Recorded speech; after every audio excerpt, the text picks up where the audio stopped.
Welcome to Healthy Care. Today, we're diving into a respiratory infection known as whooping cough or pertussis. This condition is more than just a simple cold, and it's important to understand its symptoms, causes, and ways to protect your loved ones. Let's get started. 1. What is whooping cough? Whooping cough, also called pertussis, is a highly contagious bacterial infection that affects the respiratory tract, primarily your nose and throat. It's caused by a bacterium known as Bordetella pertussis, and it gets its name from the characteristic whooping sound people often make when gasping for air after a coughing fit. This infection spreads easily through the air when someone coughs, sneezes, or laughs, releasing droplets containing the bacteria. 2. Symptoms of whooping cough. At first, the symptoms of whooping cough can be mistaken for a regular cold. Common early signs include mild coughing, sneezing, runny nose, and a low fever below 102 degrees Fahrenheit. However, after about 7 to 10 days, the cough worsens, leading to intense coughing spells that can last up to a minute. The distinctive whooping sound often happens when the person tries to inhale deeply after the coughing spell. 3. Difference between whooping cough and croup. It's important to note that whooping cough is sometimes confused with croup, another condition that affects the respiratory system. Croup is a viral infection, while whooping cough is bacterial. Croup causes a barking cough, whereas whooping cough has the gasping or whooping sound.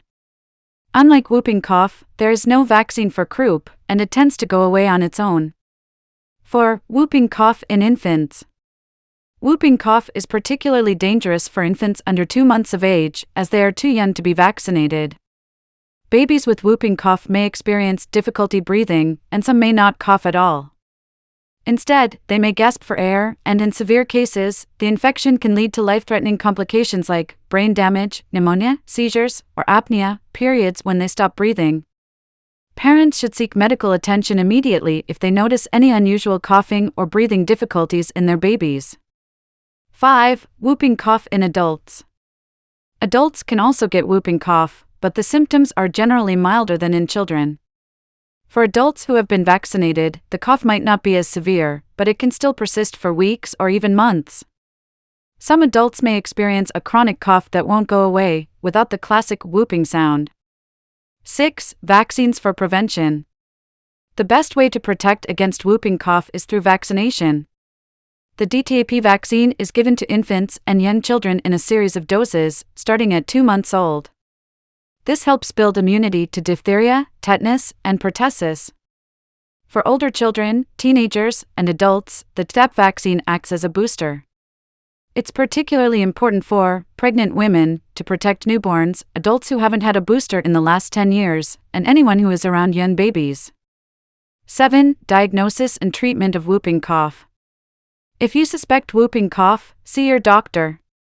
Diagnosis can include a throat or nose culture, a blood test to check for signs of infection, and a chest X-ray to look for pneumonia or fluid in the lungs. Treatment involves antibiotics if diagnosed early, which can reduce the severity of symptoms and prevent the infection from spreading. However, if the illness is too advanced, antibiotics may not be effective in reducing symptoms. 8. Home remedies and recovery tips. Even with treatment, recovery from whooping cough can take several weeks, sometimes even months.